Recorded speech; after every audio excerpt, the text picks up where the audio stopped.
Hello, and welcome to Right to Be Wrong, the show that revives the art of conversation, accommodating varied views on sports, culture, politics, world events, and every topic under the sun. After all, you have a right to be wrong. Here are your hosts, Dave and Tony. Tone, here we go again. Hopefully another interesting topic for our three listeners and two dogs. We're going to dive into inherited inequality. And I'm not talking about the fact that I inherited a face that only a mother could love and as ugly as a hat full of arseholes, while the Mauritian queen inherited her mother's Sophia Loren looks mixed with Omar Sharif. Wow. Yeah. Wow. But you know she's a good-looking chick. She is, absolutely. I'm punching. Well above. A country mile. It's like it's nearly, I don't know, what they call them, a featherweight against a heavyweight. I know. I just feel like saying to the Mauritian queen, if you need help, call me, okay? Smoke signals. That's right, smoke signals. I can get you out of there on short notice, and I can get the little man out of there as well, and you know that I've got a companion for the little man who'll keep him interested. I wondered why I was hearing. That's right. It's Morse code. Morse code. Out. Save me. SOS. Inherited inequality, Dave. Is the future already decided? Yes and no. Certainly when I came up with this, and it ties a little bit into one of the other episodes we've done around capping earnings. And again, this came up when I was reading an article about death taxes in the UK. And I thought to myself, death taxes, do I agree with them? Do I disagree with them? And I think at the moment I've landed on the no, I don't agree with them. And there's a number of reasons. But to start with, I get it that there can be inherited inequality. So if you're born to parents that can send you to the best schools and, you know, so on and so forth, and give you a deposit for a house, and then you inherit everything when they die. But generally speaking, as the saying goes, dust to rust in 3 generations. So whilst it could really piss you off to watch someone, you know, get hit in the ass with a rainbow, as they say, and you're working away, slaving away, at the end of the day, it's very rare that wealth really echoes for eternity. Most wealth, you know, 3 or 4 generations in, someone squandered it, someone's made. And there's families that we could point to in Australia where that's absolutely happened, right? Yeah, definitely. It's very, very common. So whilst people can look at a Rothschilds and Rockefellers and a few of these, you know, larger, you know, ongoing families of extreme wealth, it's really uncommon that wealth gets passed down the line out, stays for generations. And even then, there are some times when, you know, you see people inherit money and either they don't know how to handle it, they're miserable. So, you know, and they never taste success. One of the things about making things yourself from nothing is the sweet taste of success, right? So when you've had a second job to get a deposit together for a house, and you sit on a milk crate with a folded towel over the top and all the different things you do, success tastes good because you're the one that's earned it and put in the blood, sweat, and tears. So, you know, our starting point is it a problem? For me, I mean, in some circumstances, yes, I get it. Do I believe in death taxes? No, I do not. Is it accelerating in the modern world? Probably yes, and that's the area we need to look at. So I'm not overly worried about the small percentage of people that have extreme wealth that gets passed down. But we're probably hitting a stage where the inequality is getting larger because we're hollowing out the middle class, and that's going to create some real issues that's more than just peripheral. And I think, Dave, I look at the US, and I think you just described it, because they're politicians on both sides, more so the Democrats, they'll talk about this hollowing out of the middle class, right? And I see Australia... Which is ironic for Democrats that had Bill Clinton that signed NAFTA. That's right. So, and I think increasingly I'm seeing it in Australia. So let's talk through some items where we think we can see it much more tangibly in how our society operates now. So wealth compounds, right? Yep. You've got property in your family, your mum, your dad, they've got a couple of investment properties. They've got the ability when you're 25 or 26 and you get married to give you that, not that leg up, to give you like a couple of legs up to get onto the property and subsidise your cost of living and lock in that advantage for you, and at the same time lock in the disadvantage for those who don't have that, right? Yeah, well, I see that when you read Sunday's auction results in the Sydney property market, and you'll read something that man buys first home in Bondi for daughter. That's and right. You go, it's a 4.7 million, overlooking the beach, and she's 21. You go, yeah. Yeah, and But you know what I think of, and this is the arse on me, I think, imagine being the poor bloke that's going to have to deal with that woman. oh, Because she's going to think that that's normal. So you want to date this woman and her dad's just handing her a $4 or $5 million apartment at 21. try living up to daddy's expectations. Oh, there is one worse. I did see this was about 6 or 7 years ago, a woman that had bought a $15 million apartment near Central Park, a Chinese woman that had bought it for her 1-year-old daughter in preparation for when she went to university there. Nice. Insane. Nice. How much money have you got? Talk about locking in some advantage right there. I think it was something Wong. So what about, we've touched on like better off families, or the more well off you are, you can actually get access to, you can get access to more expensive education, not necessarily better education. Yeah, good point. Oh, fair enough. And there's this concentration of wealth that happens through this whole process where it creates this natural divide between the extreme wealth and those who are extremely not well off. And that just creates, I think, social cohesion problems, because increasingly it creates a polarized political landscape. And then what that does is allows people to come in with an agenda that talks to those people who are at the bottom end, right? And sells a dream in terms of, I can give you back the opportunities that the other mob or that the country has taken away. And that creates its own dramas. It does, and I don't have issue with politicians speaking to a group of people saying, look, I understand the issues and I'm going to work to solve them. The problem I have is when it's othering someone else and going, oh, it's all because of them. Yep. When, if using this example, if mummy and daddy been wealthy enough to buy you a houses, and hand them to you, at the end of the day, as long as they've made the money within the rules of the game fairly and legitimately, well, it is what it is. It is what it is. So using that example, it would be, I understand your pain. Those people that have that haven't done anything wrong. They've accumulated that wealth within the system, legally within the system. But what I'm going to do is we're going to make adjustments to the system because we do think it's creating unfair access and opportunity, not uneven outcomes. Because otherwise, once you start talking to equity and you're talking to outcomes, what you're effectively saying is socialism and communism. You're forcing the outcome. Because the other thing that happens when you speak to the disadvantaged or those that are at the bottom, it's not always that they're at the bottom because they've done their best and they're at the bottom. You still got to take accountability for yourself, and you still got to take some action towards improving your lot in life.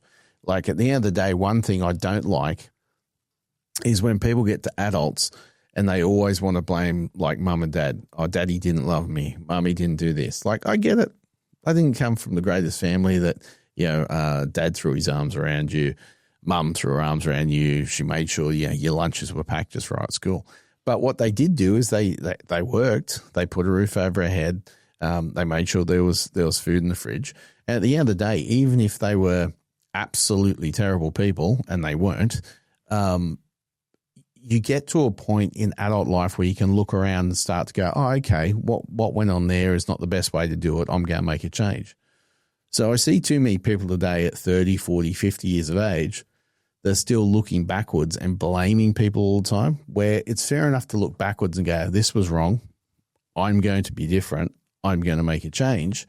And in this regard, an example would be using Australian property prices, right? We know now they've gone from 3.5, 4 times average earnings to 9, 10 times average earnings. That's a legitimate criticism. But as I say to everyone that's making that claim, if we had a magic wand today and we could drop prices by 50%, and that $1 million property that you're saying is out of reach for you became $500,000, do you have your 20% deposit ready to go to buy that $500,000 place? And often the answer is no. So you can't always blame unless you can go, look, I've been doing what you've told me. I work a second job. my partner and I are saving at $20,000 a year and property prices are going up $100,000 a year. There's something wrong with the rules of this game. Yeah, and I think that speaks to me around, so that particular example speaks to me around the equality of opportunity, which I think is actually being taken away. Yes. I think it's so, and we've spoken about this a lot in various podcasts where we just want our kids to have the same opportunity or potentially more opportunities than us, right? Not outcomes, opportunity. So I'm not looking for everyone to have the same outcome, right? But what I do want is the opportunity for kids to be educated, to be looked after, to have access to healthcare, and then to have the opportunities to climb that ladder in whichever direction they want to, so that they can be functioning adults with access to housing at a reasonable price, living in a city like Sydney. And at the moment, I think the path to that opportunity for children in Sydney and in big cities typically around the world is getting more narrow.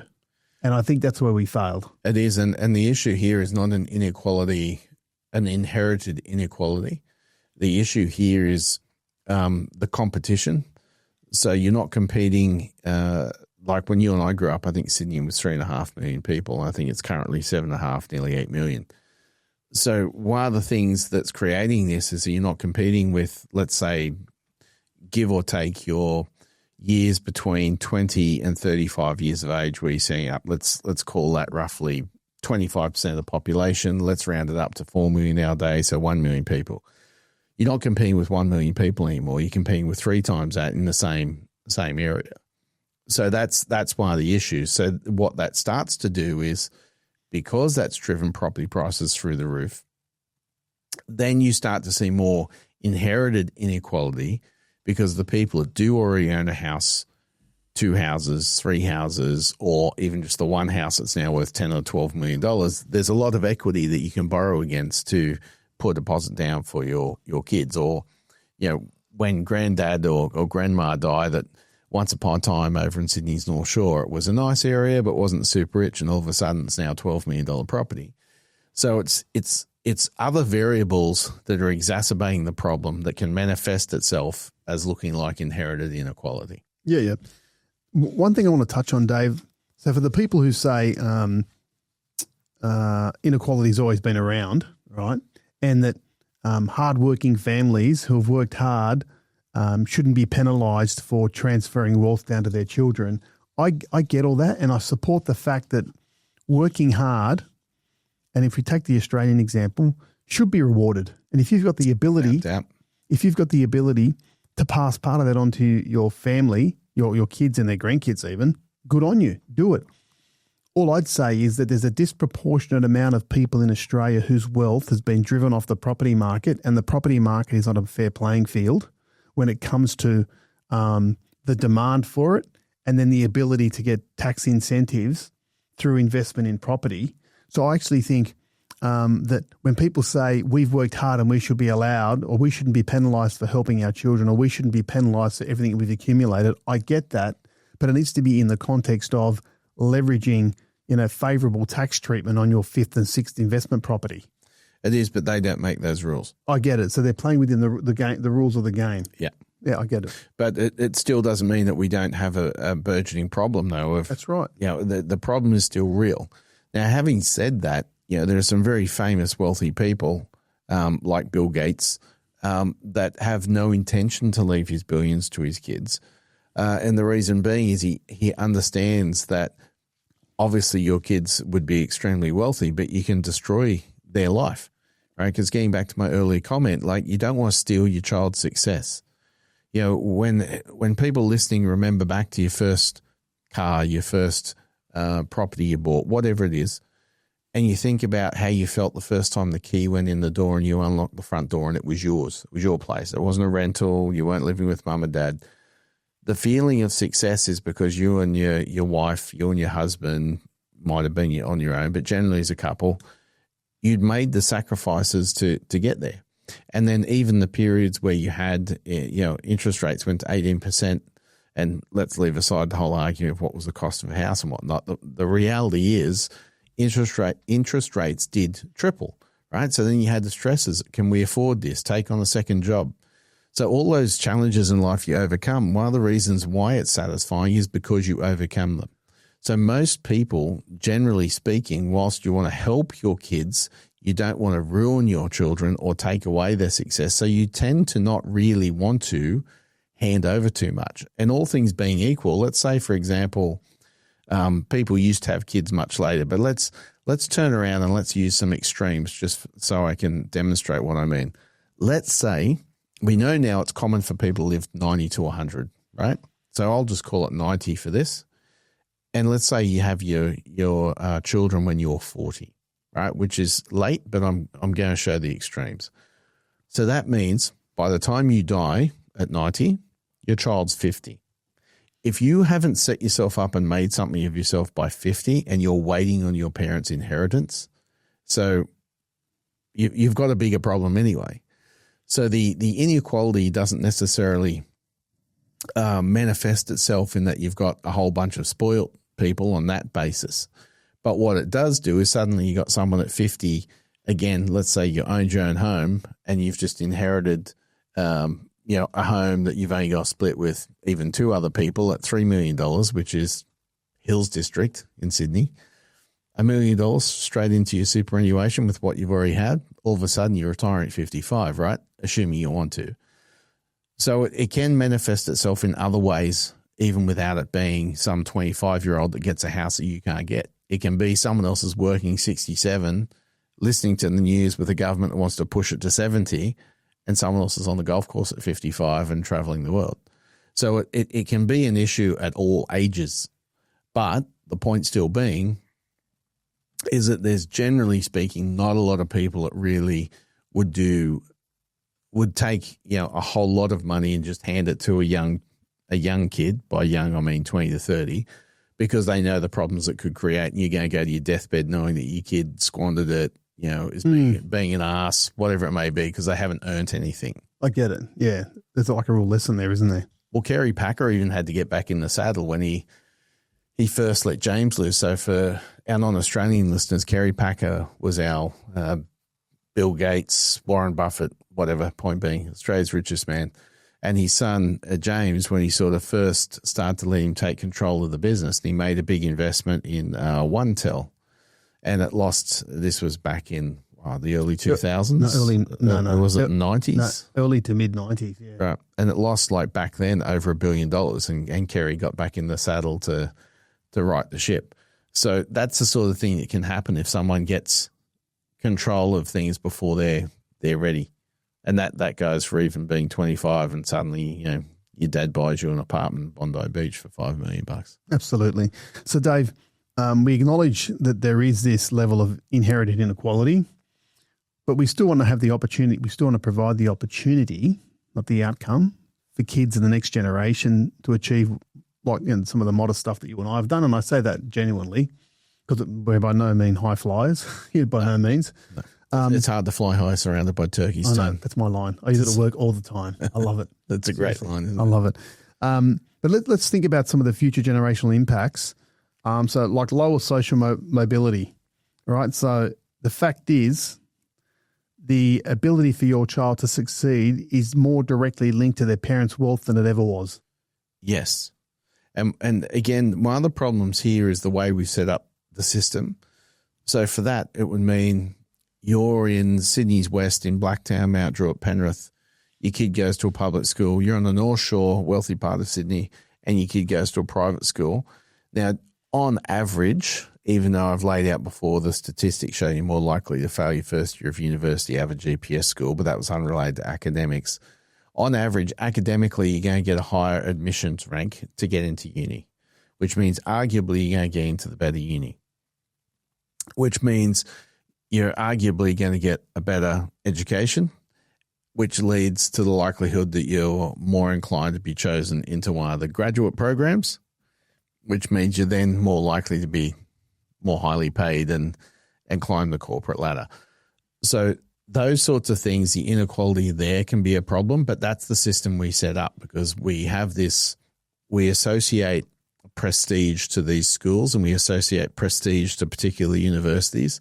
And when we look at CVs, that's what, people can, oh, wow, there's an assumption you must have been, special because you went to school X, university Y, so on and so forth. Yeah, and we've all been there. Right? We've all lived. Oh, the people. Like I remember I went to what's now called Western Sydney Uni. And I represent, Tone. Yeah, and I remember right, my undergrad. I remember the. Do you have a postgrad? No. Don't talk to me. No. This podcast is over. I remember the judgment, right? Yeah. It's all good. You went shit. No. But the thing is, you got a thick skin. You deal with it because it's who we are, right? 100%. Right. What about Dave? Actually, just before we go, just a little a story. When I was being Aramco were doing their due diligence and were checking my qualifications. So they I had to email them through and sent through the bachelor's degree, the master's degree, the Harvard leadership, and the Mauritian queen is watching me upload this stuff and to check, and she looks at me and says, "Do you think they know they're hiring a barber?" Facts. Yeah. So, well, for me, that honestly, my CV doesn't mean anything to me, and I really, really mean that. If anyone's listening thinks I'm worthwhile hiring, I'll tell you now, it's not to do with my degrees. I've run my own business and done a whole bunch of other things and been in life in the real world for 35 years. It's not pieces of paper that make you smart. I've actually endorsed you on LinkedIn for haircutting. Yep, that's the type of endorsement I want to. That's the skill I've endorsed you for. I've also endorsed you for additional skill on LinkedIn called pissing excellence. Yeah, I wake up and I piss excellence. Dave, what about... you just got to be careful not to piss excellence into a fan. That doesn't go well. Oh, that's right. That's right. So, Dave, with this entrenched inequality, it does create a social divide, the haves and have-nots, right? And at the moment, that's increased, right, because of this compounding effect of the wealth where a smaller proportion of families have got the ability to help their children get onto the property ladder. And in a market, and this is why I'd love to see the Sydney property bubble just pop after you sell, of course. Yeah. After you sell for a rude amount of money, an excessive amount of money, because there's an assumption I'm only asking 21.5 million. There's an assumption that property prices will continue to go up. So that compounding effect of that wealth accumulation across generations continues to provide advantage to those families who come from that background. And that creates a divide because I never felt growing up, Dave, that there were things out of reach, right? Now, as I got older and I broadened my horizons, and on Saturday I went on a jet boat experience with the boys around the harbour. Listen to this. Listen to this. Keep going. It's not you I'm laughing at, but... Yeah, around the harbour. And it stops off at Double Bay. And then he pulls up the jet boat outside of Point Piper and starts giving us some houses that sold recently. And I knew this from like 20 years ago, 25 years ago. Yeah, there are some parts of Sydney that are just off the table. Yeah, exactly. But why I was laughing is when you said, as I got older, things got out of reach, I was thinking about my penis. That's right. That's right. As I get fatter and I can't even look down and see the unemployed anymore. It's getting fatter. And so I think, anyway. So Dave, it does create the divide. Yes, but the issue here for me with the divide too is when people pretend that it was all earned themselves, right? Yeah. See, I don't believe in the self-made man argument because people say that to me. They go, "Oh, you're self-made." And you go, "No, I'm not." "Oh, what do you mean? You did this." And you did. No, I'm not. I'll tell you what happened. As I laid out, my father did the basics. But when I happened to just walk into that barber shop at 16 because I was out home and needed a job and my whole dreams of being a stockbroker were gone, I got lucky that the guy I walked into didn't want to just teach me a trade, but he actually he made me a man, right? So he kicked me in the ass, he helped me along the way, and then when he saw my work ethic, then he put partnership on the table, which meant he then taught me about business. And then when I went to uni, one of the things I love about Australia is that you can be a barber and you can work hard and you can apply and get to university because you don't have to have $50,000 up front to pay for it. We do have a HEC system, which as much as I rail against the waste and what goes wrong, for those that are serious, it means there's opportunity there. So the Australian taxpayers have agreed that you can change careers, you can upskill, and you don't have to have shitloads of money up front. So that gave me an opportunity. Then at university, those professors I had, I got really lucky. I really can't ever remember having a bad tutor or a bad lecturer. And then, of course, getting the scholarships, then getting the job offer at Sydney Uni, and then the people around me that taught me those things. So at the end of the day, the point I'm making is, yes, you can work hard. Yes, you can take on extras and do second jobs like I've done, work nights like I've done. But along the way, there are people that open doors for you. There are people that share knowledge with you. There are people that encourage you. There's no true thing to say you're a self-made man or self-made woman. So in a situation where if you're comfortable like this and you're like, oh, well, these people can pull themselves up by the bootstraps. Yes, I get it. But let's not pretend, if someone gave you a deposit for a house, someone bought you a house, someone, you inherited a house, you went to a best school. Let's not pretend that you've pulled yourself up by the bootstraps and make arguments as to why the system doesn't need to be rejigged. That's right. So let's touch on that, Dave. So we've spoken about. I love when you touch on me, Tone. We've spoken about this widening gap, and I spoke about it earlier, where in this scenario or in this environment where the gap's getting bigger and the amount of people who feel marginalised and being left behind is increasing, it allows for populist movements with the system is rigged, right? You're always going to be down there. You're never supposed to leave there, and you're never going to get out of there, and your kids aren't going to get out of there, and your grandkids aren't going to get out of there. It opens up for politicians to be cynical, to exploit that. In some countries, it's true. Yeah. So, for example, in India, if you're born in the wrong caste, that's it for you, really. You're not going to be. I would, if I'm wrong here, any listeners from India that you started off as a barber and you were able to go to one of the best universities in the world and then continue on postgrad, hit us up. But there are some countries that is true. In Australia, it's not. In the US, it's partially true, not completely true. But the problem with that is that you're right. Politicians do turn around and use that. They use that issue for their gain. They'll speak to you and present themselves as the savior. And this happens time and time again because it happens everywhere, Dave. That's why Hitler rose to power, right? He was the savior. I'm going to give back to you the pride, the jobs, the family that were taken from you as a result of the Treaty of Versailles and international Jewry, right? The Bolsheviks, Tsar Nicholas, and where he basically didn't care. These people were out of work and starving, and as they started to rebel, his troops opened fire on them, and the Bolsheviks overthrew the Tsar. The French Revolution, so it's all the same. The difference is we like to think in modern Western society that our revolutions result in a Trump, right? So it's more take this guy that is set up the guillotines. But the reality still stands that the inequality is there. Yep. So if you're going to, and this is where if someone said you're allowed one criticism of the Democrats, right? Let's assume I'm on the Trump train and I don't suffer TDS. But let's say someone said you've got to say one thing that the Democrats have got wrong that resulted in Trump. It's like, well, you kept saying you were for the working class. What did you do? The answer is you did nothing. Oh, no. So I think the thing that the Democrats, if we do another weave, the thing that they can't get away from is that successive administrations on both sides of US Congress allowed that middle class to get hollowed out. Yeah. Allowed all those jobs to walk out, right? With no ability to recoup anything out of that. And they allowed that to happen, right? So it's not as if the Democrats were saying, no, HP or Dell or any other big manufacturer of a consumable good. No, that's not going to China. Or it is, but under these rules, right? And with these protections, where research and innovation still kept here or whatever it might have been, right? But they let them all work out for the powerful dollar just to bring extra margin in, so a lower cost of production, and then feed that back into the consumption monster that is the US, right? Well, I think I mentioned before I was going to write a paper when I was doing my international law and international security at UCID.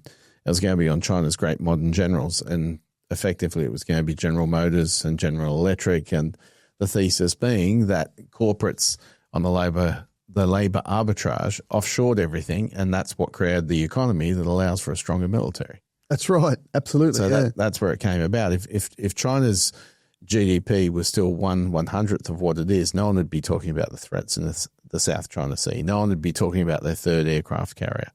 It just wouldn't happen. But that lends itself to a whole episode we should probably do, which is around, for national security interests, is it right to hold nations down where they, their GDP and GDP per capita is subsistence to ensure your own national security?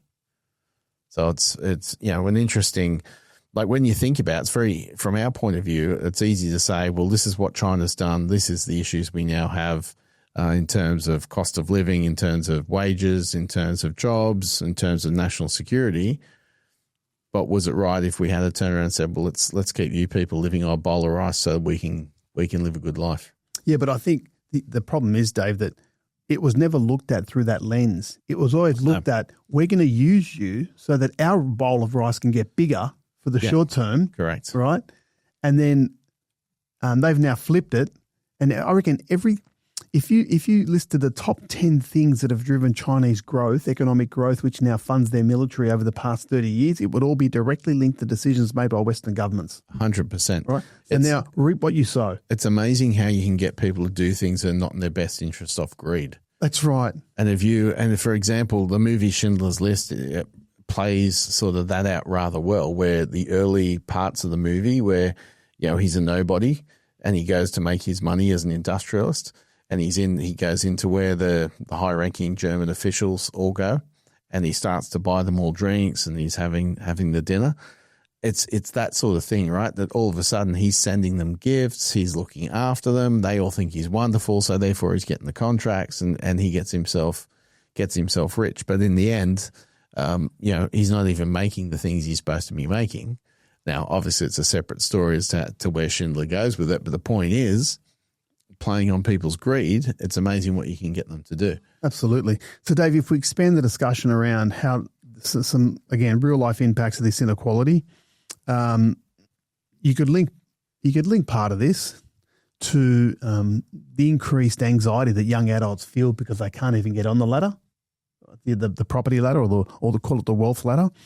And then another impact is, and we've spoken about this before now, some of it's individual choice, but to the extent that young people now have got, and I'm talking 25, 26-year-olds, both university educated, a couple who have got, good income, can't get on the ladder, what's one tangible impact of not being able to get on the property ladder to the point where they're comfortable is the delay of family formation. Correct. Right? Which is declining birth rates. That's right.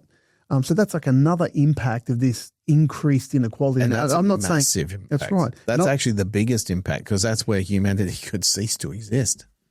Say that again, Dave. Humanity could cease to exist. I'll say that in a Donny voice.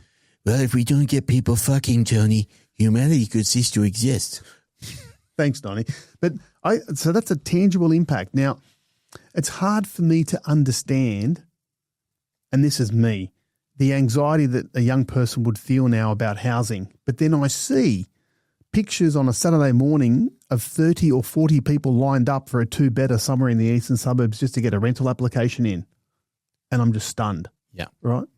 I'm just stunned. So that's an impact for young people in terms of dealing with stress, wanting to set up a life together with their partner.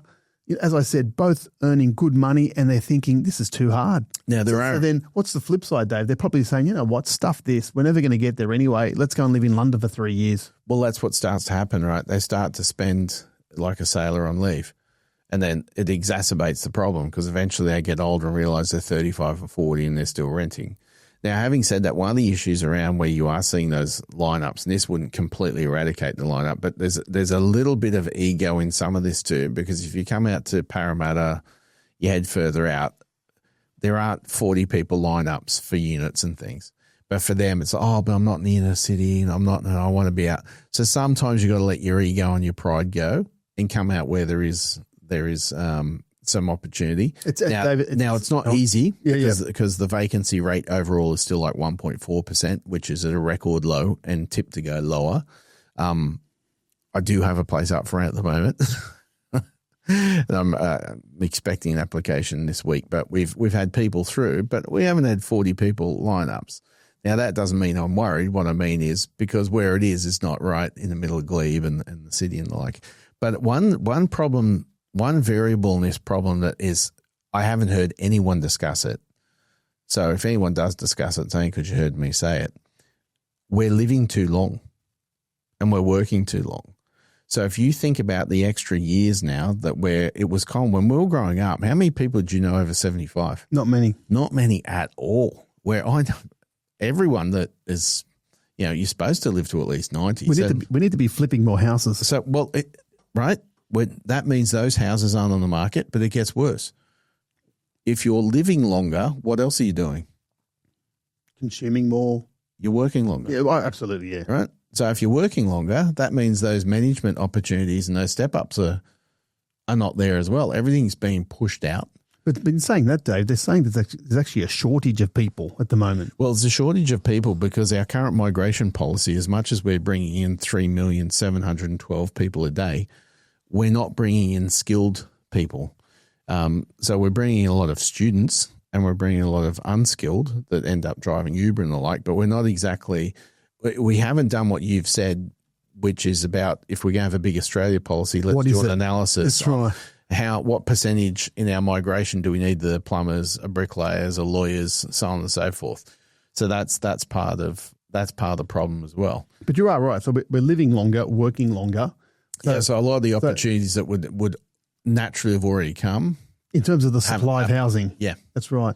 Another one, Dave, is, and this one's always a hot button for me, because we see property, and I'm talking about the house that we live in, because we see that as part of our wealth, all right? And then we might use the equity in that to go invest in another property, because there's a fundamental rule, Dave. You and I know that property prices in Sydney or Melbourne or Brisbane never go down. They only go up by 3 or 4% a year or whatever it might be. And over the course of 10 years, that'll double. All right. Yep. So we know that. That's fact. That's locked in. It's written down. It is under our current migration policy. It's almost a law. And what I'm saying is I would much prefer some of that capacity that people have got through equity in their own home to be put into small businesses, right? Yes. I've got an idea. I want to buy that third car and hire another tradie for my business. I want to use the equity to do something. I want to innovate, right? I want a third share on my podcast. That's right. And I think that's where, in terms of that entrepreneurial spirit and the desire to go and innovate and develop the product or develop a service or take an existing service and make it better so that customers get better outcomes and I make more money, you don't need to do that in Australia. I've got a mate who point blank said he opened up a business, and you know him, and I'll tell you after the podcast. He opened up a business. He's very successful, and he said, Tony, the business just gives me money to live. The real game's property. Yes. And he's got the capacity, if he wanted to have 20 or 30 people working for him, generating $9, 10, 12, $15 million a year in revenue, employing all those people, delivering great service because that's how he's wired. But he goes, the real game is in property, and that's the issue. And this inequality feeds that. Well, I said to people, like I paid for my place in North Rocks, I paid $550,000 for it in 2007, right? And back then, people were paying that sort of money to buy like a Gloria Jeans franchise. And I was saying to them, no. If you're going to borrow $500,000, don't buy a franchise, buy a property. And sure enough, those people bought those franchises. The franchises are closed. Yeah. They're gone. But those $550,000 properties are $2.5 million now. So he's correct. And this is something Leith Van Onselen from Macro Business points this out. He says in the 90s, 66% of bank lending was to business and a third to mortgages. Now that's flipped. So we need government that turns around and changes the rules of the game, that's incentivizing investment into productive assets, and turns around, and that then means banks will be less inclined to reap the benefits of just pure mortgages. I think Australia now has, I think it's the most expensive property market in the world.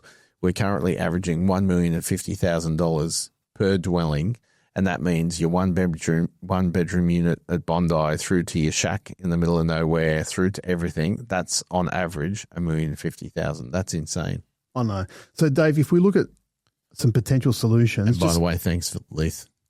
I'm all over your stuff. I don't pretend it's mine. I give credit where it's due. Going to get you on the podcast, buddy, for our nation building series. Absolutely. So if we accept, Dave, that your position in society is largely dependent on your parents' wealth, and that dictates your destiny, right? If that's a comment we make, what are some of the political solutions that we could implement to help mitigate that, or close the gap, or provide those opportunities for people who aren't going to fall into property ownership in Australia? You know, build more homes, look at migration, regulate some different pieces of the market to make sure that opportunities are created. But what about some bolder political ideas like a wealth tax or an inheritance tax? Yeah, no, I don't want an inheritance tax. Why not? Because I don't think that's the right way to deal with things. I think it's just a government. Because let's face it, we say inheritance tax, but where's it going to go? What about the government's really not going to use it well? What about a wealth tax on unrealised gains when you crystallise those gains? Well, here's the problem with a wealth tax for me, my perspective. Go on. All right. So I've worked hard. You've taken income tax off me. Yep. I bought a property. You took an unbelievable amount of stamp duty off me for what? Does it take? Sorry, hang on. Is this your permanent residence or a second property? Permanent. Fine, go on. But even if it's the something else, it's still. But I'll go with it's the permanent primary place of residence. And by the way, in Sydney, it's very easy to be running $100,000 on stamp duty. So what does it take one government employee a year to register that purchase? Does it? So you've taken that off me. Then I get hit up for my rates. Now I know that's providing other services, but I'm paying that. And then when I die, you want to take another chunk out of that house before it goes to my son. No. To me, if you're going to have death taxes, you got to remove all these other things that have come and go, no, we've let you live. You've earned, you've lived. Yep. But you're done now, so we're going to take a chunk out of it. To me, it's insane to think of everything you pay along the way and they still just want to take more. In fact, if your country and economy is running well, you should be able to reduce your taxes. One of the mistakes I think we make, which lends itself to this problem, is every tax we create, the government's trying to claw. It's like a margin-based model, right? So I'll sell a can of Coke for $1,000. It's like, well, why don't you sell 2,000 cans of Coke for $1 each? So we need to, I've done an episode, I think this was with Gary before you came on, but abolish income tax, we called it. For me, I think we need a philosophical change on how we approach tax.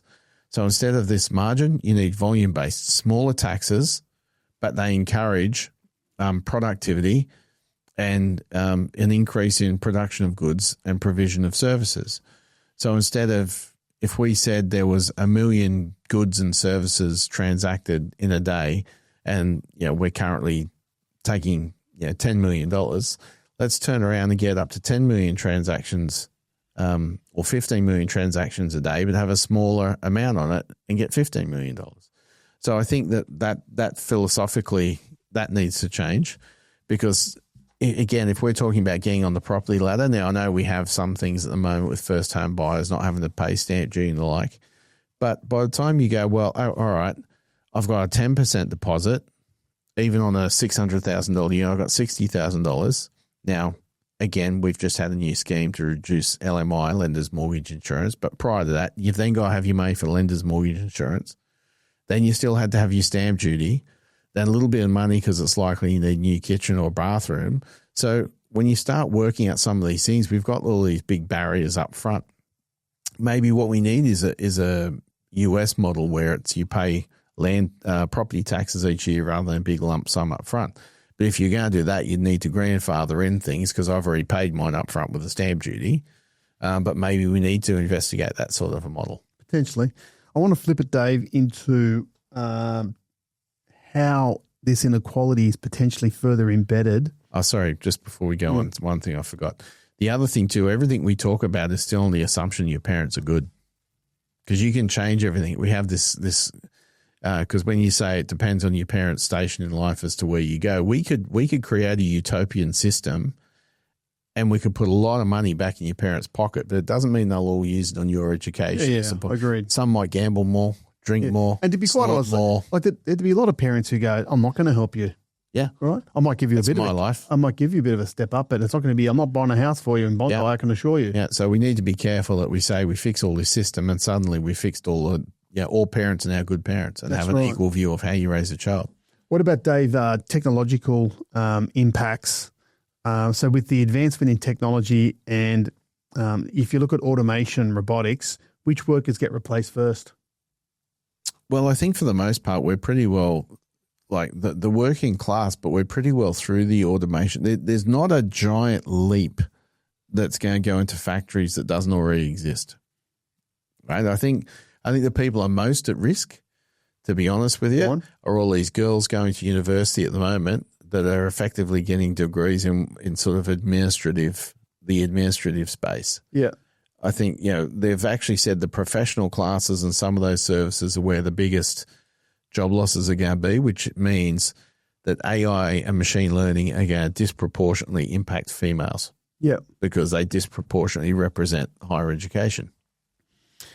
And that's an impact, right? Yeah. And then even AI tools, access to learning, which is going to make people more aware of AI and develop their skills in AI, that lends itself again to families who can afford that level of education, correct? In fact, we're probably in one of those rare periods in time where the fourth industrial revolution, being AI and machine learning, is probably going to have a bigger impact if you've had better parents than what it is otherwise. Well, let me rephrase that. I shouldn't say better parents. The example we're saying is if your parents are educated and have money, you've got this advantage. It's probably going to be more of a disadvantage because it means you're more likely to have recently graduated with a degree into an industry that's going to be disproportionately impacted by AI. Now, we have had periods like this where I think it was during the plague, the result of the plague, because it knocked off so many of the working class, it meant that there were less tradesmen.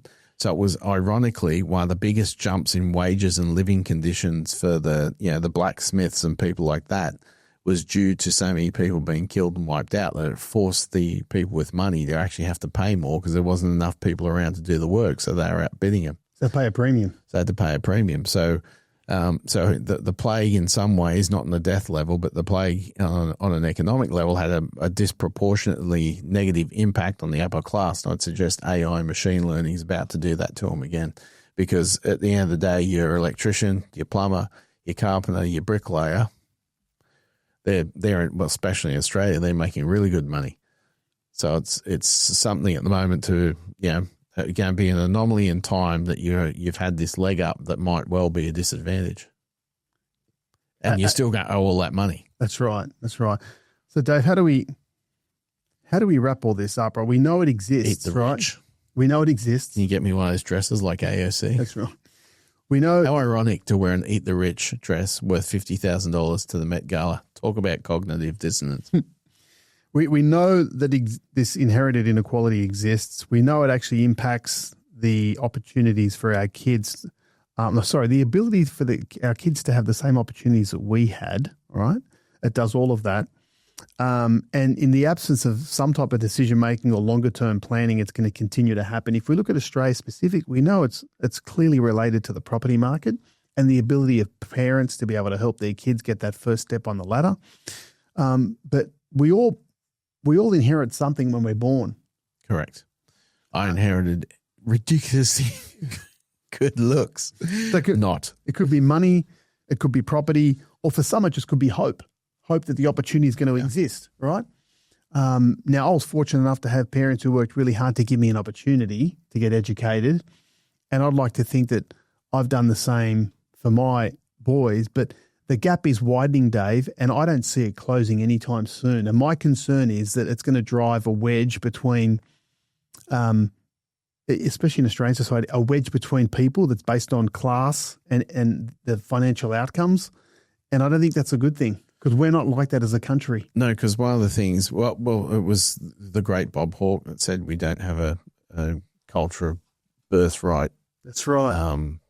What was it? I Can't remember exactly. But effectively, we're saying that we don't do that whole, you're born into wealth and you're therefore better. One of the problems that's going to happen with inherited inequality is that there's going to be no services in a place like Sydney. Because if you're a nurse, a teacher, policeman, right, and like coming through, not the ones that bought houses 20 years ago, how are you going to afford to live in Sydney? Oh, no, but that's where like cities like New York have got rent-controlled areas for essential services.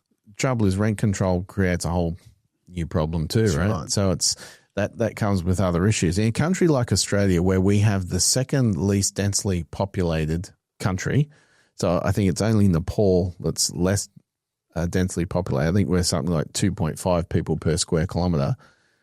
Maybe we also need to change the way we do things instead, dumping everyone onto the cities. Dave, we could, right, if it was only based on density of housing relative to the space that's available for housing, right, we could easily house 45, 50 million people. Yeah. All other outcomes aside, right? We could do it easily, right? But the other thing people need to remember too is there is, notwithstanding properties going to 10x, even if things were 5x, there's still always going to be times that as society progresses or a country grows, that you can't buy your first place where your parents ended up. That's something else people can't get around, right? Oh, my parents are North Shore, I want to be in the North Shore. There are people, the history of this country is people moving further out. That's right. And the history of half of this country is moving halfway around the world to get here. That's right. So sometimes, again, the situation may be what it is, but you can make a choice. So if that is, I'm 22, 23, 24, partnered up or single, I'm moving to a regional area. I'm going to make a life elsewhere. And I honestly hope, Dave, it'd kill me because I love my boy, but I actually hope my boys explore those opportunities. If they've got the skills and the jobs are in regional New South Wales or regional Victoria, go and do it. Well, actually, one of the things I can see happening in Australia is when we talk about a divide, there's going to be two types of divides. Not only when you talk about inequality as far as opportunity, income, assets, but I think what people don't want to accept is we're going to end up with a cultural divide. So I think our cities will be full of people from the subcontinent, full of Asia, that to them living in an apartment is normal. That's what they do. That's what they want. But if you've grown up a traditional Australian, and by that I don't mean white Anglo-Australian, I mean you could be Greek background, Italian, Maltese, quarter acre block, whatever. Yep, you're used to a backyard, bit of cricket, bit of footy, the dog running around. It's very hard to adjust to this new paradigm. Like I find it myself, right? At my age, I'm literally, as you know, in the stages of planning to get the hell out of Dodge, right? Because to me, I find Sydney unlivable. Now, I say unlivable, there'd be a whole bunch of people, I have the best life. I get it. To me, it's unlivable, right? I hate going 5 kilometres in 30 minutes. I hate paying $12, $15 each way for a toll to go and see a show in a place that's 10 kilometres from my home, as I did the other night in Chatswood. I can't stand being stuck in traffic on a road because there's now 5,000 apartments at the end of the street. I don't find being in crowds amazingly wonderful and brilliant. For me, I like a barbecue. I like a dog running around. I want to be able to walk down the beach in 10 minutes or drive to it 10 minutes most. I don't want to have to pay $20 for parking at the beach. All these sorts of things that we grew up with that didn't exist. So I can either whinge and bitch or I can move. And I think that's a good way to wrap it up, Dave, because a lot of this goes back to people being accountable for their outcomes. But I think increasingly, because people have grown up in certain parts of Sydney, they believe it's their right to be able to stay there. And to your point, my parents didn't start in the western suburbs of Sydney. They started a lot closer to the city, but then when they got a family, they went out west because that's where everyone was going. And they didn't even start in closer to Sydney. That's right. They started in a whole other country. That's right. That's where they started. Yeah. If it wasn't for a Second World War, that's right. That at the end of the day, opportunity wasn't there. Like this is something that people need to remember about your parents too, right? Because our parents don't always get it right. They try their best for the most part. There's very few people having arseholes putting cigarette butts out in your eyeball type of parent. They try their best. And in Australia, where we've got, 40, 50% of our population, their parents or grandparents weren't born here, they moved whole countries, not necessarily for them, because they're like, you know what? I know when I go there, I can't speak the language. I might have a PhD, but I'm going to be putting boxes on shelves, carrying fruit around because I don't know the language. But my kids will have a better life. And I think, and that's what you got to remember. And don't whinge and bitch. Take what it is, and then you build on it for your kids. And I think that's what we'd all like policies in government to make sure that optimism that parents have got and that desire to want to have opportunities for their kids always exists, and it's not taken away. Correct. What do we say, Dave? You have a right to be wrong. Take care, mate. Cheers. Thank you for listening to this episode, and we hope you enjoyed it. Like us on Twitter, Instagram, Facebook, and TikTok. Please leave us a review on Apple Podcasts and Spotify.